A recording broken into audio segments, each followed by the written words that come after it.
It's my feel-good breakfast show. Welcome back. As we rejoin the emotional conversation this morning, we've explored the concept of quiet quitting in a relationship. Now we're going to flip the focus on the effects of divorce on children, from those emotions bubbling under to that eventual explosion. This is a vitally important topic that affects so many families, not just children, but the adults. It's one ecosystem.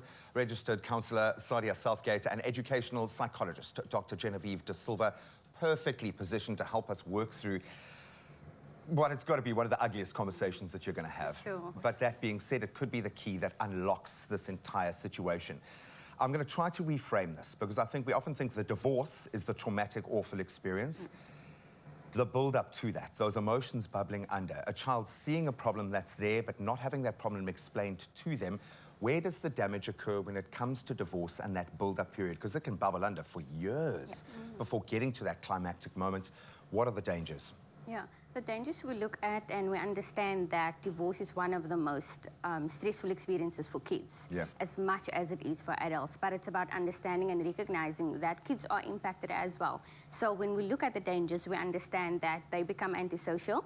Okay, they self-isolate as well, they self-blame, there's aggression, there's behavioral issues, whether it is within the home and within the schools as well. So these are different roles that's at the surface. What triggers those, what pushes those buttons? Why do children act out in this way when they are vulnerable in that way? It's because there's not a space provided for them to express how they feel. Okay. So when kids don't have a safe space to express, hey, I am impacted by something that is happening at home, it has a ripple effect at school.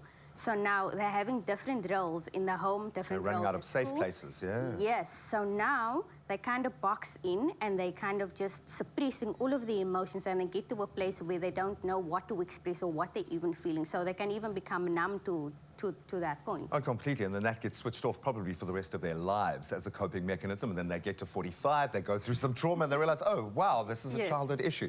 The school gets mentioned a lot. It's an extension of the family. How can this play out in that school environment, and what, as a teacher or a friend in that space, do you do when you notice those signs? So I think what's always important to look out for at school and with teachers is a change in behavior.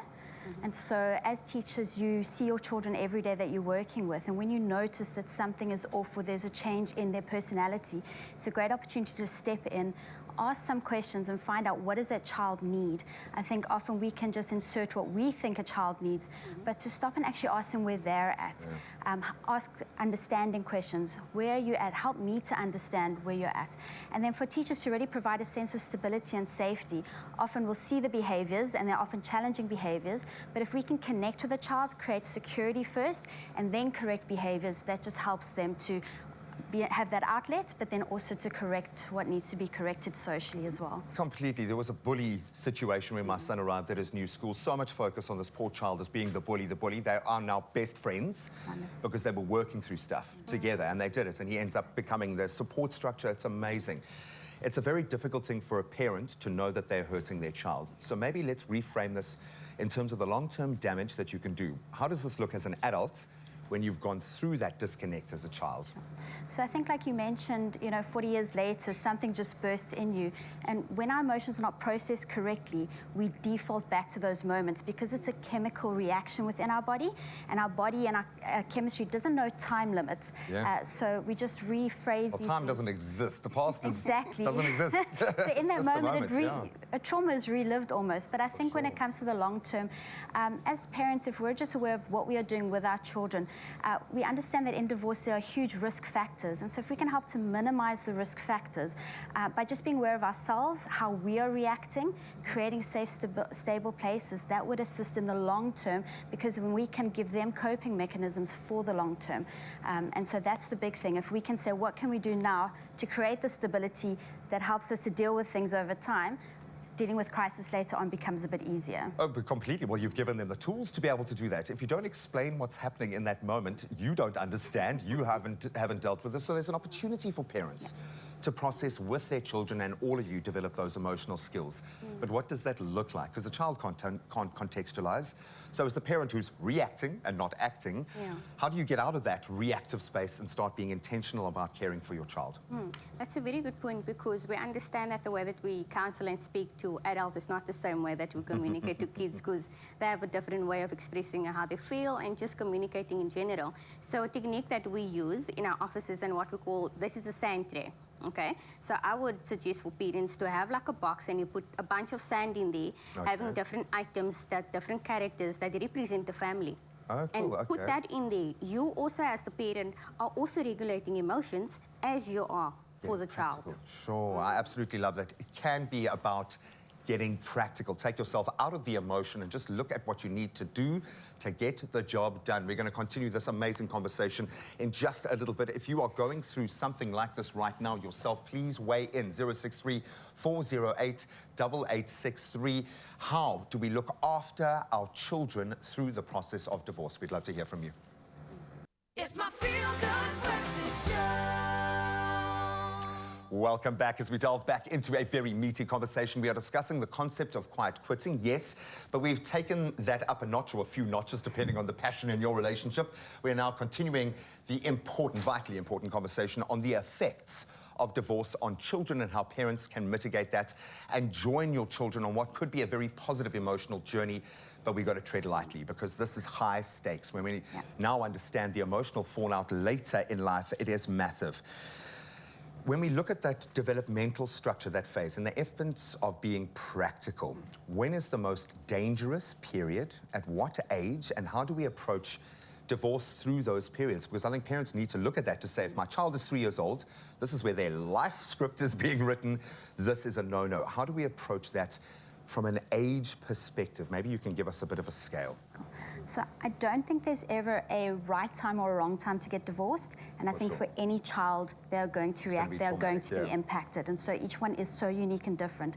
But I think taking into consideration how to help them understand and process the divorce when it comes through. What language to use. So younger children will be concrete. You need to work practically with them. Give them physical explanations, tangible things that they can hold on to. So moving into different houses, we will see each other on different times and spaces, maybe drawing pictures with them. And this is why. Do you have questions? And then for older children, they are more abstract, so they can maybe understand more the emotional aspects that are going on, maybe your more heartfelt explanations.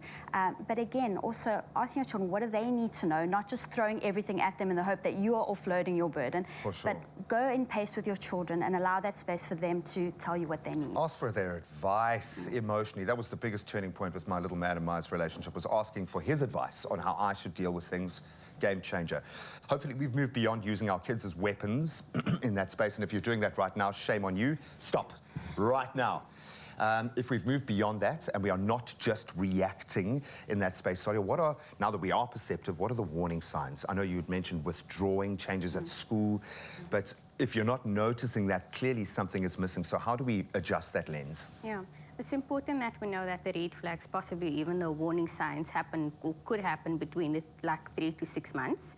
But we do also understand that there aren't common behavioral things that we might do. Every child is different. Yes. So as a parent, you know your child best. So for example, one of the things that we can look out for in younger children, if maybe the child is past the bedwetting stage and now all of a sudden there's bedwetting, it's kind of just navigating through that and understanding, oh, hey, but you didn't notice this before, but now it's happening. Perhaps their personality would be to be extroverted, and now all of a sudden they don't want to socialize with people, and now they just want to be at home. So it's kind of just looking out for these things, knowing your child best, knowing their character and their personality, that shifts where they used to do things and now they don't want to do it anymore. And there's a lack of enjoyment in their activities. The devil is in the details, and if you're not noticing those details, it means you're looking through the wrong lens. Finally, there are resources. If someone is caught in the coalface right now, Genevieve, what do they do? Who can they rely on? So I think you need to find your support systems, who is around you that is helping you through this divorce, friends, family. You can go online to look at different structures that are available in your community, counselors, maybe support groups, what can be really helpful practically with children to create areas of discussion, using books, using movies, and then as parents to resource yourself. There are many books available where you can actually learn skills in communication, in dealing with conflict, in how to parent. So all of these resources are available out there, and it's a case of actively looking and saying, what can I do? What do I need to help get through this? What can I do to help myself, to help my children process and work through this? And that's exactly it. Help yourself and help your children, and you are connected through this journey. It's not to say that you can't have a beautiful and healthy relationship, co-parenting outside of marriage, but it's how you handle that process. The children come first.